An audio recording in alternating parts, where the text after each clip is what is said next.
बोले वृंदावन बिहारी लाल की जय। सद्गुरुदेव भगवान की जय। सच्चिदानंद रूपाय विश्वोत्पत्त्यादिहेतवे तापत्रय विनाशाय श्रीकृष्णाय वयं नमः। बंसी विभूषितकरा नवनीरदाभात पीताम्बरादरुणबिम्बफलादरोष्ठात् पूर्णेन्दु सुन्दरमुखादरविन्दनेत्रात् कृष्णात् परं किमपि तत्त्वमहं न जाने। गुरुर्ब्रह्मा गुरुर्विष्णु गुरुर्देवो महेश्वरः गुरुसाक्षात् परब्रह्म तस्मै श्रीगुरुवे नमः। तप्तकाञ्चन गौराङ्गी श्रीराधे वृन्दावनेश्वरी वृषभानुसुते देवी प्रणमामि हरिप्रिये। नारायणं नमस्कृत्य नरं चैव नरोत्तमं देवीं सरस्वतीं व्यासं ततो जयमुदीरयेत्। भक्ति भक्त भगवंत गुरु चतुर्नाम बपुएक इनके पगवंदन किए नासत विघ्न अनेक। परम मंगलमय परात्पर अखिलेश्वर कारण करुणा वरुणालय भक्त वांछा कल्पतरु तड़िद्युत विनिंदित पीताम्बरधारी श्री बालकृष्ण लाल की बांगमयी प्रतिमूर्ति श्री मद्भागवत महापुराण की कथा में आज हम और आप सभी लोग प्रवेश करने के लिए जा रहे हैं। आइए कथा से पूर्व महामंत्र का उच्चारण करेंगे। हरे कृष्ण कृष्ण कृष्ण हरे हरे, हरे राम राम राम हरे हरे। हरे कृष्ण कृष्ण कृष्ण हरे हरे, हरे राम राम राम हरे हरे। हरे कृष्ण कृष्ण कृष्ण हरे हरे, हरे राम राम राम हरे हरे।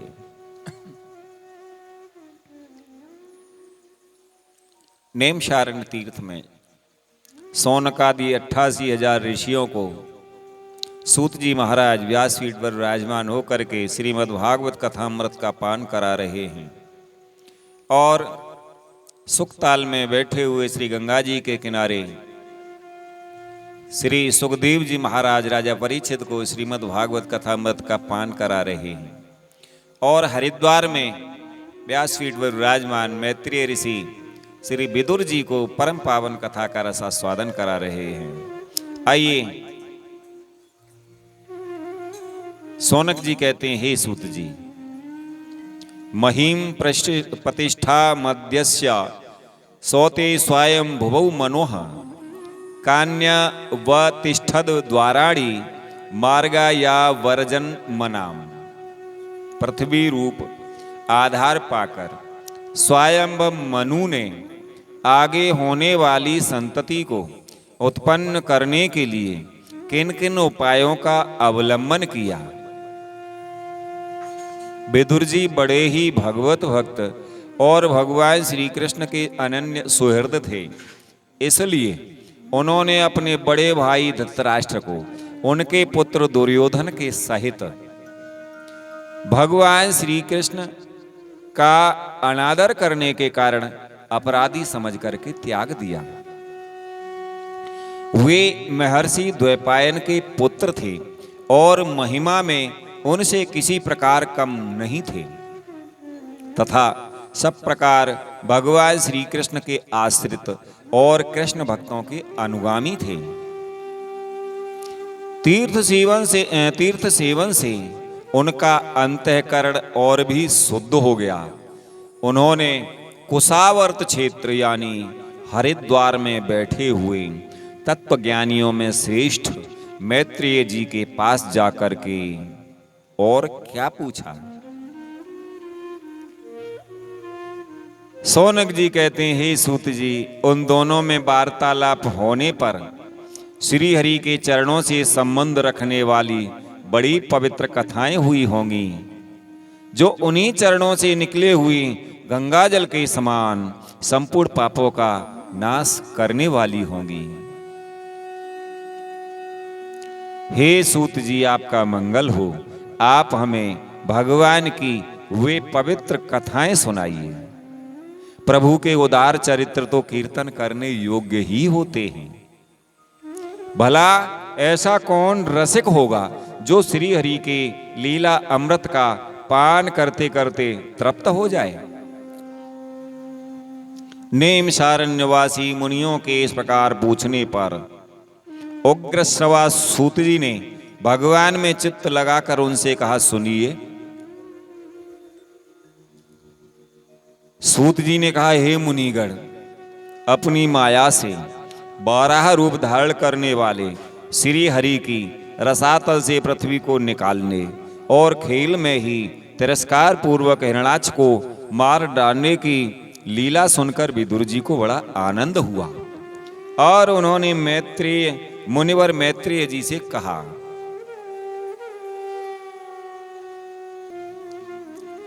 विदुर जी ने कहा, हे ब्राह्मण, आप परोक्ष विषयों को भी जानने वाले हैं, अतः यह बतलाइए कि प्रजापतियों के पति श्री ब्रह्मा जी ने मरीच आदि प्रजापतियों को उत्पन्न करके फिर सृष्टि को बढ़ाने के लिए क्या किया। मरीच आदि मुनीश्वरों ने और स्वयं मनु ने भी ब्रह्मा जी की आज्ञा से किस प्रकार प्रजा की वृद्धि की। क्या उन्होंने इस जगत को पत्नियों के सहयोग से उत्पन्न किया या अपने अपने कार्य में स्वतंत्र रहकर अथवा सबने एक साथ मिलकर इस जगत की रचना की। श्री मैत्रेय जी कहने लगे, हे विदुर जी, जिसकी गति को जानना अत्यंत कठिन है, उस जीवों के प्रारब्ध, प्रकृति के नियंता पुरुष और काल, इन 3 हेतुओं से तथा भगवान की सन्निधि से त्रिगुणमय प्रकृति में क्षोभ होने पर उससे महत् तत्व उत्पन्न हुआ। देव की प्रेरणा से रजय प्रदान महत् तत्व से वैकारिक यानी सात्विक, राजस और तामस 3 प्रकार का अहंकार उत्पन्न हुआ। उसने आकाश आदि 5 तत्वों के अनेक वर्ण प्रकट किए, यानी 5 महाभूत, 5 तन्मात्रा, 5 इंद्रिय, 5 कर्मेंद्रिय, 5 ज्ञानेंद्रिय और उनके 5 देवता। इन्हीं 6 वर्गों का यहां संकेत समझना चाहिए। उसने आकाश आदि 5 तत्वों के अनेक वर्ग प्रकट किए। वे सब अलग अलग रहकर भूतों के कार्य रूप ब्रह्मांड की रचना नहीं कर सकते थे, इसलिए उन्होंने भगवान की शक्ति से परस्पर संगठित होकर के एक सुवर्ण वर्ण अंड की रचना की। वह अंड चेतना शून्य अवस्था में 1000 वर्षों से भी अधिक समय तक कालावधि के जल में पड़ा रहा। फिर उसमें श्री भगवान ने प्रवेश किया। उसमें अधिष्ठित होने पर उनकी नाभि से सहस्र सूर्यों के समान अत्यंत देदीप्यमान एक कमल प्रकट हुआ, जो संपूर्ण जीव समुदाय का आश्रय था। उसी से स्वयं ब्रह्मा जी का भी आविर्भाव हुआ। जो ब्रह्मांड के गर्भ रूप जल में शयन करने वाले श्री नारायण देव ने ब्रह्मा जी के अंतःकरण में प्रवेश किया, तब वे पूर्व कल्पों में अपने ही द्वारा निश्चित की हुई नाम रूपमयी व्यवस्था के अनुसार लोकों की रचना करने लगे। सबसे पहले उन्होंने अपनी छाया से तामिश्र, अंधतामिश्र, तम, मोह और महामोह यूं 5 प्रकार की अविद्या उत्पन्न की। ब्रह्मा जी को अपना वह तमोमय शरीर अच्छा नहीं लगा, अतः उन्होंने उसे त्याग दिया। तब जिससे भूख प्यास की उत्पत्ति होती है, ऐसे रात्रि रूप उस शरीर को उसी से उत्पन्न हुए यक्ष और राक्षसों ने ग्रहण कर लिया। उस समय भूख प्यास से अभिभूत होकर वे यक्ष और राक्षस ब्रह्मा जी को खाने को दौड़ पड़े और कहने लगे, इसे खा जाओ। इसकी रक्षा मत करो, क्योंकि वे भूख प्यासे व्याकुल हो रहे थे। ब्रह्मा जी ने घबरा कर उनसे कहा, अरे यक्ष राक्षस हो, तुम मेरी संतान हो, इसलिए मुझे भक्षण मत करो, मेरी रक्षा करो। उनमें से जिन्होंने कहा खा जाओ वे यक्ष हुए, और जिन्होंने कहा रक्षा मत करो वे राक्षस कहलाए। फिर ब्रह्मा जी ने सात्विकी प्रभा से दैदीप्यमान होकर मुख्य मुख्य देवताओं की रचना की। उन्होंने क्रीड़ा करते करते ब्रह्मा जी के त्यागने पर उनका वह दिन रूप प्रकाश में शरीर ग्रहण कर लिया। इसके पश्चात ब्रह्मा जी ने अपने जघन देश से काम आसक्त असुरों को उत्पन्न किया। वे अत्यंत काम लोलुप होने के कारण उत्पन्न होते ही मैथुन के लिए ब्रह्मा जी की ओर चले। यह देखकर पहले तो ब्रह्मा जी हंसे, किंतु फिर उन निर्लज्ज असुरों को अपने पीछे लगा देख भयभीत और क्रोधित होकर बड़े जोर से भागे।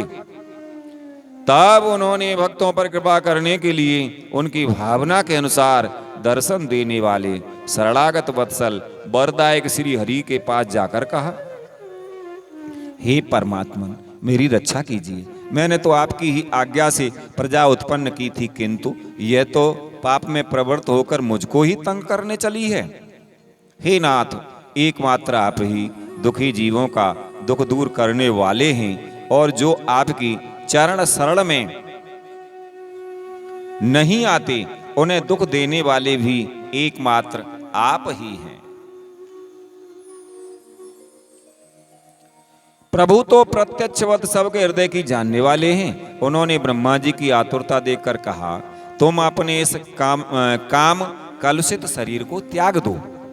भगवान के यों कहते उन्होंने वह शरीर भी छोड़ दिया। ब्रह्मा जी का छोड़ा हुआ वह शरीर एक सुंदरी स्त्री संध्या देवी के रूप में परिणित हो गया। उसके चरण कमलों के पायजेब झंकृत हो रहे थे, उसकी आंखें मतवाली हो रही थीं, और कमर करदनी की लड़ों से सुशोभित सजीली साड़ी से ढकी हुई थी। उसके उभरे हुए स्तन इस प्रकार एक दूसरे से सटे हुए थे कि उनके बीच में कोई अंतर ही नहीं रह गया था। उसकी नासिका और दंतावली बड़ी ही सुघड़ थी, तथा वह मधुर मधुर मुस्कराती हुई असुरों को और हाव भावपूर्ण दृष्टि से देख रही थी। और वह नीली नीली अलकावली से सुशोभित सुकुमारी मानो लज्जा के मारे अपने अंचल में ही सिमटी जाती थी। मैत्रेय जी कहते हैं, विदुर जी, उस सुंदरी को देख करके सबके सब असुर मोहित हो गए। उन्होंने कहा, अहो, इसका कैसा विचित्र रूप, कैसा अलौकिक धैर्य और कैसी नई अवस्थाएं देखो। हम काम पीड़ितों के बीच में यह कैसी बेपरवाह सी विचर रही है। इस प्रकार उन कुबुद्धि दैत्यों ने स्त्री रूपणी संध्या के विषय में तरह तरह के तर्क वितर्क करके फिर उसका बहुत आदर करते हुए प्रेम पूर्वक पूछा कि हे सुंदरी, तुम कौन हो और किसकी पुत्री हो? हे भामिनी, यहां तुम्हारे आने का क्या प्रयोजन है? तुम अपने अनूप रूप का यह बेमोल सौदा दिखा करके हम अभागों को क्यों तरसा रही हो? हे अवले, तुम कोई भी हो,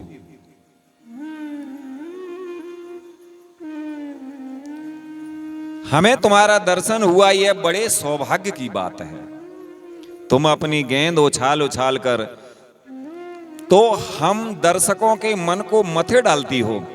हे सुंदरी, जब तुम उछलती हुई गेंद पर अपनी हथेली की थपकी मारती हो, तब तुम्हारा चरण कमल एक जगह नहीं ठहरता। तुम्हारा कटी प्रदेश स्थूल स्तनों के भार से थक सा जाता है, और तुम्हारी निर्मल दृष्टि से भी थकावट झलकने लगती है। अहो, तुम्हारा केश पास कैसा सुंदर है। इस प्रकार स्त्री रूप से प्रकट हुई उस सायंकालीन संध्या ने उन्हें अत्यंत काम आसक्त कर दिया, और उन मूढ़ों ने उसे कोई रमणीय रत्न समझ करके ग्रहण कर लिया। तदनंतर ब्रह्मा जी ने गंभीर भाव से हंसकर अपनी कांतिमयी मूर्ति से, जो अपने सौंदर्य का मानो आप ही आस्वादन करती थी, गंधर्व और अप्सराओं को उत्पन्न किया। उन्होंने ज्योत्सना यानी चंद्र का रूप अपने उस कांतिमय दिव्य शरीर को त्याग दिया। उसी को विश्वावसु आदि गंधर्वों ने प्रसन्नतापूर्वक ग्रहण किया। इसके पश्चात भगवान ब्रह्मा ने अपनी तंद्रा से भूत पिशाच उत्पन्न किए। उन्हें दिगंबर यानी वस्त्रहीन और बाल बिखेरे देख उन्होंने आंखें मूंद ली। ब्रह्मा जी के त्यागे हुए उस जम्हाई रूप शरीर को भूत पिशाचों ने ग्रहण किया। इसी को निद्रा भी कहते हैं, जिसे जीव की इंद्रियों में शिथिलता आती देखी जाती है। यदि कोई मनुष्य झूठे मोह सो जाता है तो उस पर भूत पिशाच आदि आक्रमण करते हैं, उसी को उन्माद कहते हैं।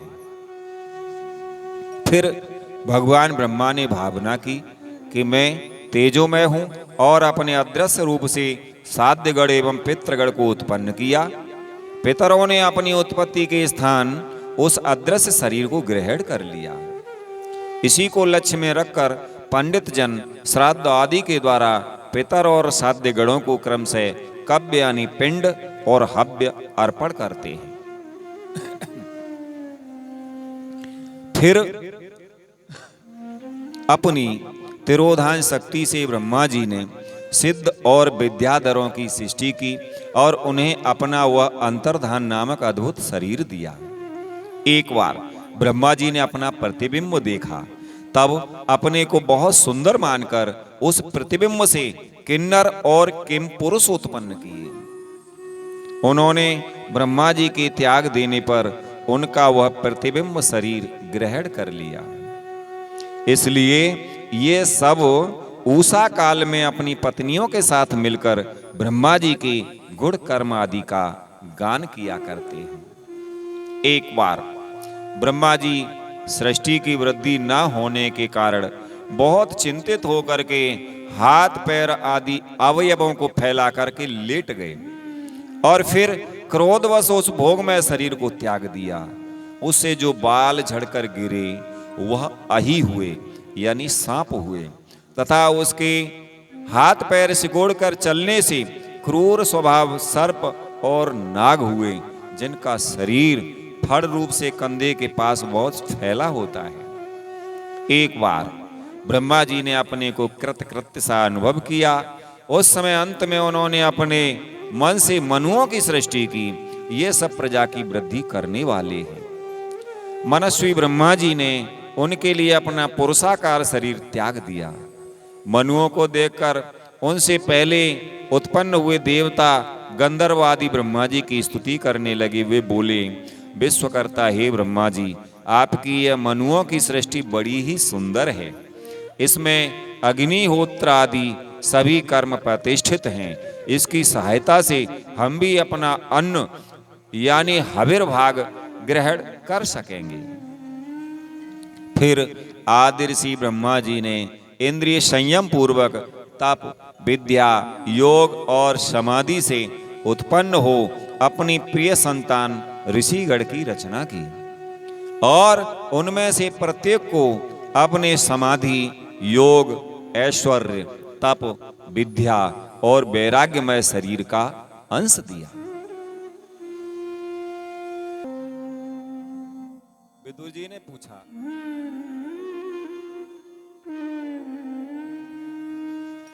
पूछा, हे भगवान विदुर जी ने पूछा, हे भगवान, स्वयंभू मनु का वंश बड़ा आदरणीय माना गया है। उसमें मैथुन धर्म के द्वारा प्रजा की वृद्धि हुई थी। अब आप मुझे उसी की कथा सुनाइए। विदुर जी ने पूछा कि हे ब्राह्मण, आपने कहा था कि स्वयंभुव मनु के पुत्र प्रियव्रत और उत्तानपाद ने सातों द्वीपों वाली पृथ्वी का धर्म पूर्वक पालन किया था तथा उनकी पुत्री जो देवहूति नाम से विख्यात थी, कर्दम प्रजापति को ब्याही गई थी। देवहूति योग के लक्षण यम आदि से संपन्न थी। उससे महायोगी कर्दम जी ने कितनी संतानें उत्पन्न की। वह सब प्रसंग आप मुझे सुनाइए। मुझे उसके सुनने की बड़ी इच्छा है। इसी प्रकार भगवान रुचि और ब्रह्मा जी के पुत्र दक्ष प्रजापति ने भी मनु जी की कन्याओं का पाणिग्रहण करके उनसे किस प्रकार क्या क्या संतान उत्पन्न की, यह सब चरित्र भी मुझे सुनाइए। मैत्रेय जी कहते हैं कि हे विदुर जी, जब ब्रह्मा जी ने भगवान कर्दम को आज्ञा दी कि तुम संतान की उत्पत्ति करो, तो उन्होंने 10,000 वर्षों तक सरस्वती नदी के तीर पर तपस्या की। वे एकाग्र चित्त से प्रेम पूर्वक पूजन उपचार द्वारा शरणागत वरदायक श्री हरि की आराधना करने लगे। तब सत्ययुग के आरंभ में कमल नयन भगवान श्री हरि ने उनकी तपस्या से प्रसन्न होकर उन्हें अपने शब्द ब्रह्ममय स्वरूप से मूर्तिमान होकर के दर्शन दिए। भगवान की वह भव्य मूर्ति सूर्य के समान तेजस्वी थी। वे गले में श्वेत कमल और कुमुद के फूलों की माला धारण किए हुए थे। मुखकमल नीले और चिकनी अलकावली से सुशोभित था। वे निर्मल वस्त्र धारण किए हुए थे। सिर पर झिलमिलाता हुआ स्वर्णमय मुकुट था। कानों में जगमगाते हुए कुंडल थे और करकमलों में शंख चक्र गदा आदि आयुध विराजमान थे। उनके एक हाथ में क्रीड़ा के लिए श्वेत कमल सुशोभित था। प्रभु की मधुर मुस्कान भरी चितवन चित्त को चुराए लेती थी। उनके चरण कमल गरुड़ जी के कंधों पर विराजमान थे तथा वक्षस्थल में श्री लक्ष्मी जी और कंठ में कौस्तुभमणि सुशोभित थी। प्रभु की इस आकाश स्थित मनोहर मूर्ति का दर्शन करके कर्दम जी को बड़ा हर्ष हुआ, मानो उनकी सभी कामनाएं पूर्ण हो गईं। उन्होंने सानंद हृदय से पृथ्वी पर सिर टेककर भगवान को साष्टांग प्रणाम किया और फिर प्रेम प्रवण चित्त से हाथ जोड़कर सुमधुर वाणी से वे उनकी स्तुति करने लगे। कर्दम जी ने कहा, जुष्टम बताद्याखिल सत्वरासेय सांसिध्य मच्छड़ोस्तव दर्शनान्नः यद दर्शनम जन्म भीड्य सन सद्भी रासासते योगिनो दृढ़ योगाः। कर्दम जी ने कहा, स्तुति करने योग्य हे परमेश्वर, आप संपूर्ण सत्वगुण के आधार हैं। योगी जन उत्तरोत्तर शुभ योनियों में जन्म लेकर अंत में योगस्थ होने पर आपके दर्शनों की इच्छा करते हैं। आज आपका वही दर्शन पाकर हमें नेत्रों का फल मिल गया। आपके चरण कमल भवसागर से पार जाने के लिए जहाज हैं। जिनकी बुद्धि आपकी माया से मारी गई है, वे ही उन तुच्छ क्षणिक विषय सुखों के लिए जो नरक में भी मिल सकते हैं, उन चरणों का आश्रय लेते हैं। किंतु हे स्वामी,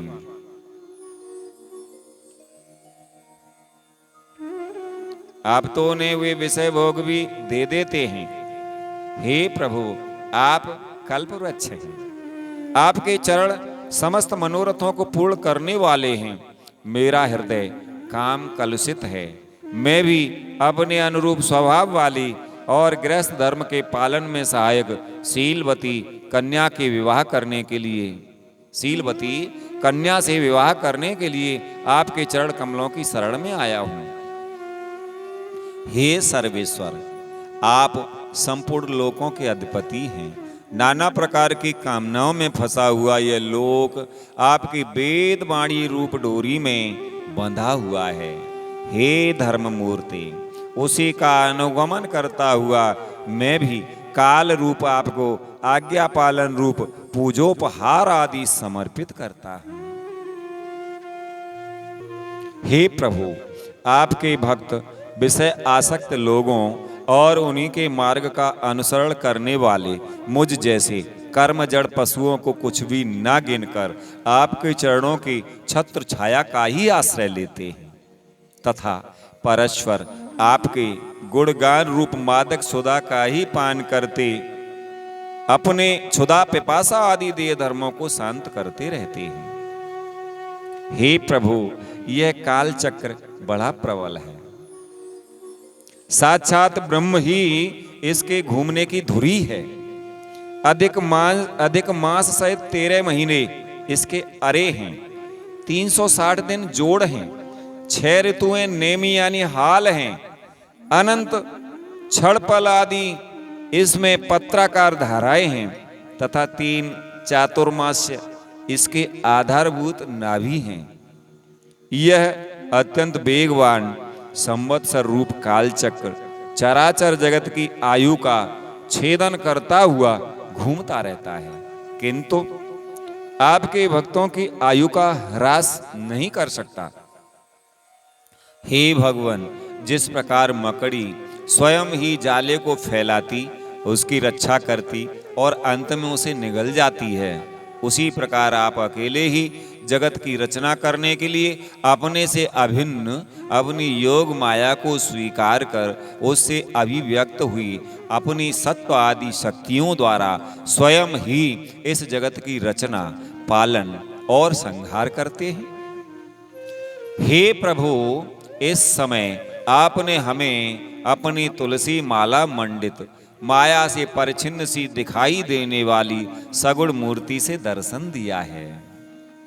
आप हम भक्तों को जो शब्द आदि विषय सुख प्रदान करते हैं, वे मायक होने के कारण यद्यपि आपको पसंद नहीं है, तथापि परिणाम में हमारा शुभ करने के लिए वे हमें प्राप्त हों। हे नाथ, आप स्वरूप से निष्क्रिय होने पर भी माया के द्वारा सारे संसार का व्यवहार चलाने वाले हैं तथा थोड़ी सी उपासना करने वाले पर भी समस्त अविलसित वस्तुओं की वर्षा करते रहते हैं।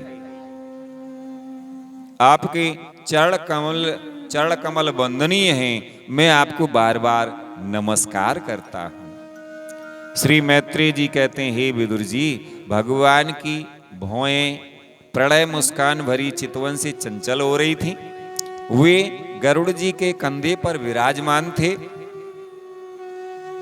जब करदम जी ने इस प्रकार निष्कपट भाव से उनकी स्तुति की, तब वे उनसे अमृतमयी वाणी से कहने लगे। श्री भगवान ने कहा, जिसके लिए तुमने आत्म संयम आदि के द्वारा मेरी आराधना की है, तुम्हारे हृदय के उस भाव को जानकर मैंने पहले से ही उसकी व्यवस्था कर दी है। श्री भगवान कहने लगे, हे प्रजापति, मेरी आराधना तो कभी भी निष्फल नहीं होती। फिर जिनका चित्त निरंतर एकांत रूप से मुझ में ही लगा रहता है, उन तुम जैसे महात्माओं के द्वारा की हुई उपासना का तो और भी अधिक फल होता है। प्रसिद्ध यशस्वी सम्राट स्वयंभुव मनु ब्रह्मावर्त में रहकर 7 समुद्र वाली सारी पृथ्वी का शासन करते हैं। हे विप्रवर, वे परम धर्मज्ञ महाराज महारानी शतरूपा के साथ तुमसे मिलने के लिए परसों यहाँ आएंगे। उनकी एक रूप यौवनशील और गुणों से संपन्न श्याम लोचना कन्या इस समय विवाह के योग्य है। हे प्रजापति, तुम सर्वथा उसके योग्य हो, इसलिए वे तुम्ही को वह कन्या अर्पण करेंगे। श्री भगवान कहते हैं, हे ब्रह्मन, गत अनेकों वर्षों से तुम्हारा चित्त जैसी भार्या के लिए समाहित रहा है, अब शीघ्र ही वह राजकन्या तुम्हारी वैसी ही पत्नी होकर यथेष्ट सेवा करेगी। वह तुम्हारा वीर अपने गर्भ में धारण कर उससे 9 कन्याएं उत्पन्न करेगी और फिर तुम्हारी उन कन्याओं से लोक रीति के अनुसार मरीच आदि ऋषिगण पुत्र उत्पन्न करेंगे। तुम भी मेरी आज्ञा का अच्छी तरह पालन करने में शुद्ध चित्त हो। फिर अपने सब कर्मों का फल मुझे अर्पण कर मुझको ही प्राप्त होगे। जीवों पर दया करते हुए तुम आत्मज्ञान प्राप्त करोगे और फिर सबको अभय दान दे अपने सहित संपूर्ण जगत को मुझ में और मुझको अपने में स्थित देखोगे। श्री भगवान कहते हैं, हे महामुनि, मैं भी अपने अंश कला रूप से तुम्हारे वीर द्वारा तुम्हारी पत्नी देवहूति के गर्भ से अवतीर्ण होकर के सांख्य शास्त्र की रचना करूंगा। मैत्रेय जी कहते हैं, हे विदुर जी, कर्दम ऋषि से इस प्रकार संभाषण करके इंद्रियों के अंतर्मुख होने पर प्रकट होने वाले श्री हरि सरस्वती नदी से घिरे हुए बिंदुसर तीर्थ से, जहां कर्दम ऋषि तप कर रहे थे, अपने लोक को चले गए। भगवान के सिद्ध मार्ग वैकुंठ मार्ग को सभी सिद्धेश्वर प्रशंसा करते हैं। वे कर्दम जी के देखते देखते अपने लोक को सिधार गए। उस समय गरुड़ जी के पंखों से जो शाम की आधारभूत ऋचाएं निकल रही थीं, उन्हें वे सुनते जाते थे। श्री मैत्रेय जी कहते हैं कि हे विदुर जी, श्री हरि के चले जाने पर भगवान कर्दम उनके बताए हुए समय की प्रतीक्षा करते हुए बिंदु सरोवर पर ही ठहरे रहे। श्री मैत्रेय जी कहते हैं, हे वीरवर, इधर मनु जी भी महारानी शतरूपा के साथ सुवर्ण जटित रथ पर सवार होकर तथा उस पर अपनी कन्या को बिठाकर पृथ्वी पर विचरते हुए जो दिन भगवान ने बताया था, उसी दिन शांति परायण महर्षि कर्दम के उस आश्रम पर पहुंचे।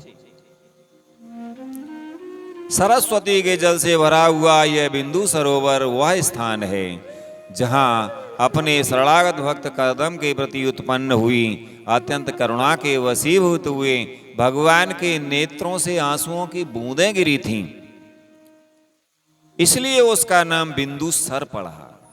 यह तीर्थ बड़ा पवित्र है, इसका जल कल्याणमय और अमृत के समान मधुर है तथा महर्षिगण सदा इसका सेवन करते हैं। उस समय बिंदु सरोवर पवित्र वृक्ष लताओं से घिरा हुआ था, जिसमें तरह तरह की बोली बोलने वाले पवित्र मृग और पक्षी रहते थे। वह स्थान सभी ऋतुओं के फल और फूलों से संपन्न था और सुंदर वन श्रेणी भी उसकी शोभा बढ़ाती थी। वहां झुंड के झुंड मतवाले पक्षी चहक रहे थे, मतवाले भौरे मड़रा रहे थे, उन्मत्त मयूर अपने पिच फैला फैलाकर नट की भांति नृत्य कर रहे थे और मतवाले कोकिल कुहू कुहू करके मानो एक दूसरे को बुला रहे थे। वह आश्रम कदंब, चंपक, अशोक, करंज, बकुल, असन, कुंद, मंदार, कुटज और नए नए आम के वृक्षों से अलंकृत था। वहां जल काग, बत्तख आदि जल पर तैरने वाले पक्षी, हंस, कुरर, जलमुर्ग, सारस, चकवा और चकोर मधुर स्वर से कलरव कर रहे थे। हिरन, सुअर, स्याही, नीलगाय, हाथी, लंगूर, शिंगु, बानर, नेवले और कस्तूरी मृग आदि पशुओं से भी वह आश्रम घिरा हुआ था। आदिराज महाराज मनु ने उस उत्तम तीर्थ में कन्या के सहित पहुंचकर देखा कि मुनिवर कर्दम अग्निहोत्र से निवृत्त होकर के बैठे हुए हैं। बहुत दिनों तक उग्र तपस्या करने के कारण वे शरीर से बड़े तेजस्वी दिख पड़ते थे तथा भगवान के स्नेहपूर्ण चितवन के दर्शन और उनके उच्चारण किए हुए कर्णामृत रूप सुमधुर वचनों को सुनने से इतने दिनों तक तपस्या करने पर भी वे विशेष दुर्बल नहीं जान पड़ते थे। उनका शरीर लंबा था, नेत्र कमल दल के समान विशाल और मनोहर थे, सिर पर जटाएं सुशोभित थीं और कमर में चीर वस्त्र थे। वे निकट से देखने पर बिना सान पर चढ़ी हुई महामूल्य मणि के समान मलिन जान पड़ते थे।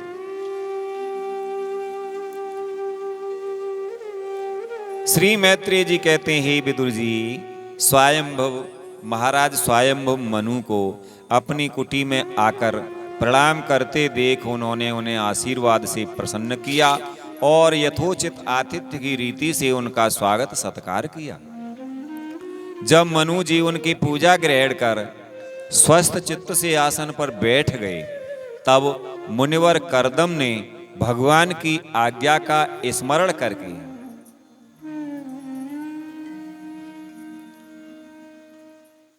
उन्हें मधुर वाणी से प्रसन्न करते हुए इस प्रकार कहा। कर्दम जी बोले, हे देव, आप भगवान विष्णु की पालन शक्ति रूप हैं, इसलिए आपका घूमना फिरना निःसंदेह सज्जनों की रक्षा और दुष्टों के संहार के लिए ही होता है।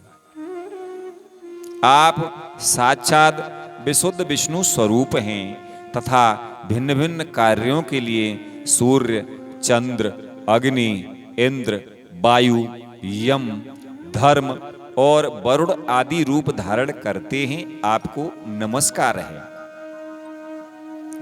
आप मड़ियों से जड़े हुए जयदायक रथ पर सवार हो अपने प्रचंड धनुष की टंकार करते हुए उस रथ की घरघराहट से ही पापियों को भयभीत कर देते हैं और अपनी सेना के चरणों से रौंदे हुए भूमंडल को कपाते अपनी उस विशाल सेना को साथ लेकर पृथ्वी पर सूर्य के समान विचरते हैं। यदि आप ऐसा ना करें तो चोर डाकू भगवान की बनाई हुई वर्णाश्रम धर्म की मर्यादा को तत्काल नष्ट कर दें तथा विषय लोलुप निरंकुश मानवों द्वारा सर्वत्र अधर्म फैल जाए। यदि आप संसार की ओर से निश्चिंत हो जाएं तो यह लोक दुराचारियों के पंजे में पड़ करके नष्ट हो जाए। तो भी हे वीरवर, मैं आपसे पूछता हूं कि इस समय यहां आपका आगमन किस प्रयोजन से हुआ है? मेरे लिए जो आज्ञा होगी उसे मैं निष्कपट भाव से सहर्ष स्वीकार करूंगा। श्री मैत्रेय जी कहते हैं, हे विदुर जी, इस प्रकार जब कर्दम जी ने मनु जी के संपूर्ण गुणों और कर्मों की श्रेष्ठता का वर्णन किया तो उन्होंने उन निवृत्ति परायण मुनि से कुछ सकुचाकर कहा। स्वयंभु मनु ने कहा कि हे मुने, वेद मूर्ति भगवान ब्रह्मा ने अपने वेदमय विग्रह की रक्षा के लिए तप, विद्या और योग से संपन्न तथा विषयों में अनासक्त आप ब्राह्मणों को अपने मुख से प्रकट किया है और फिर उन सहस्र चरणों वाले विराट पुरुष ने आप लोगों की रक्षा के लिए ही अपनी सहस्रों भुजाओं से हम क्षत्रियों को उत्पन्न किया है। इस प्रकार ब्राह्मण उनके हृदय और क्षत्रिय शरीर कहलाते हैं। अतः एक ही शरीर से संबंध होने के कारण अपनी अपनी और एक दूसरे की रक्षा करने वाले उन ब्राह्मण और क्षत्रियों की वास्तव में श्री हरि ही रक्षा करते हैं, जो समस्त कार्य कारण रूप होकर भी वास्तव में निर्विकार है। आपके दर्शन मात्र से ही मेरे सारे संदेह दूर हो गए, क्योंकि आपने मेरी प्रशंसा के मिश से स्वयं ही प्रजा पालन की इच्छा वाले राजा के धर्मों का बड़े प्रेम से निरूपण किया है। स्वयं मनु कहने लगे कि हे मुनि, आपका दर्शन अजितेंद्रिय पुरुषों को बहुत दुर्लभ है। मेरा बड़ा भाग्य है जो मुझे आपका दर्शन हुआ और मैं आपके चरणों की मंगलमयी रज अपने सिर पर चढ़ा सका। मेरे भाग्योदय से ही आपने मुझे राजधर्मों की शिक्षा देकर मुझ पर महान अनुग्रह किया है और मैंने भी शुभ प्रारब्ध का उदय होने से ही आपकी पवित्र वाणी कान खोलकर सुनी है। स्वयं मनु कहते हैं कि हे मुनि, इस कन्या के स्नेहवश मेरा चित्त बहुत चिंताग्रस्त हो रहा है, अतः मुझ दीन की यह प्रार्थना आप कृपा पूर्वक सुने। यह मेरी कन्या जो प्रियव्रत और उत्तानपाद की बहन है, अवस्था, शील और गुण आदि में अपने योग्य पति को पाने की इच्छा रखती है। जब से इसने नारद जी के मुख से आपके शील, विद्या, रूप, आयु और गुणों का वर्णन सुना है, तभी से यह आपको अपना पति बनाने का निश्चय कर चुकी है। हे द्विजवर, मैं बड़ी श्रद्धा से आपको यह कन्या समर्पित करता हूँ, आप इसे स्वीकार कीजिए। यह गृहस्थोचित कार्यों के लिए सब प्रकार आपके योग्य है, और जो भोग स्वतः प्राप्त हो जाए उसकी अवहेलना करना विरक्त पुरुष को भी उचित नहीं है। फिर विषय आसक्त की तो बात ही क्या है। जो पुरुष स्वयं प्राप्त हुए भोग का निरादर कर फिर किसी कृपण के आगे हाथ पसारता है, उसका बहुत फैला हुआ यश भी नष्ट हो जाता है और दूसरों के तिरस्कार से मान भंग भी होता है। इसलिए हे विद्वान, मैंने सुना है आप विवाह करने के लिए उद्यत हैं। आपका ब्रह्मचर्य एक सीमा तक है, आप नैष्ठिक ब्रह्मचारी तो हैं नहीं, इसलिए अब आप इस कन्या को स्वीकार कीजिए, मैं इसे आपको अर्पित करता हूं। जब स्वयंभव मनु जी ने इस प्रकार कहा तो श्री कर्दम मुनि ने कहा कि ठीक है, मैं विवाह करना चाहता हूं और आपकी कन्या का अभी किसी के साथ वाग्दान नहीं हुआ है, इसलिए हम दोनों का सर्वश्रेष्ठ ब्राह्म विधि से विवाह होना उचित ही होगा। मनु स्मृति में 8 प्रकार के विवाहों का उल्लेख पाया जाता है। पहला है ब्राह्म विवाह, दूसरा है देव विवाह, तीसरा है आर्ष विवाह, चौथा है प्राजापत्य विवाह, पांचवा है आसुर विवाह, छठवां है गांधर्व विवाह, सातवां राक्षस विवाह और आठवां पैशाच विवाह। हे राजन, वेदोक्त विवाह विधि में प्रसिद्ध जो गर्वणामी ते इत्यादि मंत्रों में बताया हुआ काम संतान उत्पादन रूप मनोरथ है, वह आपकी इस कन्या के साथ हमारा संबंध होने से सफल होगा। भला जो अपनी अंग कांति से आभूषण आदि की शोभा को भी तिरस्कृत कर रही है, आपकी उस कन्या का कौन आदर ना करेगा। एक बार यह अपने महल की छत पर गेंद खेल रही थी। गेंद के पीछे इधर उधर दौड़ने के कारण इसके नेत्र चंचल हो रहे थे तथा पैरों के पायजे मधुर झनकार करते जाते थे।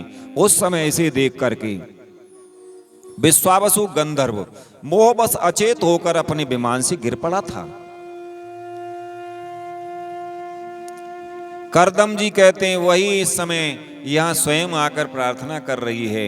ऐसी अवस्था में कौन समझदार पुरुष इसे स्वीकार नहीं करेगा। यह तो साक्षात आप महाराज श्री स्वयं मनु की दुलारी कन्या और उत्तानपाद की प्यारी बहन है तथा यह रमणियों में रत्न के समान है। जिन लोगों ने कभी श्री लक्ष्मी जी के चरणों की उपासना नहीं की है उन्हें तो इसका दर्शन भी नहीं हो सकता। अतः मैं आपकी साध्वी कन्या को अवश्य स्वीकार करूंगा, किंतु एक शर्त के साथ। मेरी एक शर्त है। वह शर्त क्या है कि जब तक इसकी संतान ना हो जाएगी तब तक मैं गृहस्थ धर्मानुसार इसके साथ रहूंगा।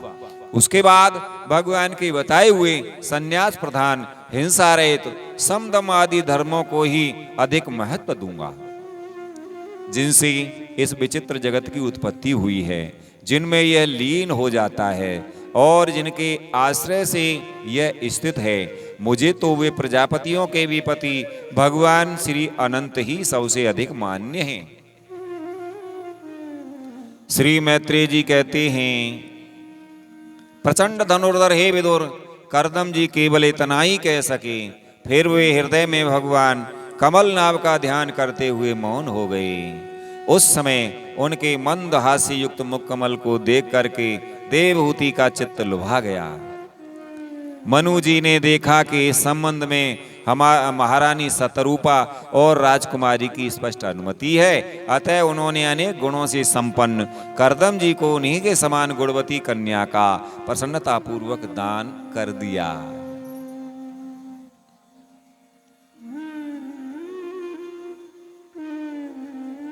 महारानी शतरूपा ने भी बेटी और दामाद को बड़े प्रेम पूर्वक बहुत से बहुमूल्य वस्त्र, आभूषण और गृहस्थोचित पात्र आदि दहेज में दिए। इस प्रकार सुयोग्य वर को अपनी कन्या देकर महाराज मनु निश्चिंत हो गए। चलती बार उसका वियोग न सह सकने के कारण उन्होंने बेवल चित्त होकर उसे अपनी छाती से चिपका लिया और हे बेटी कह करके रोने लगे। उनकी आंखों से आंसुओं की झड़ी लग गई और उनसे उन्होंने देवभूति के सिर के सारे बाल भिगो दिए।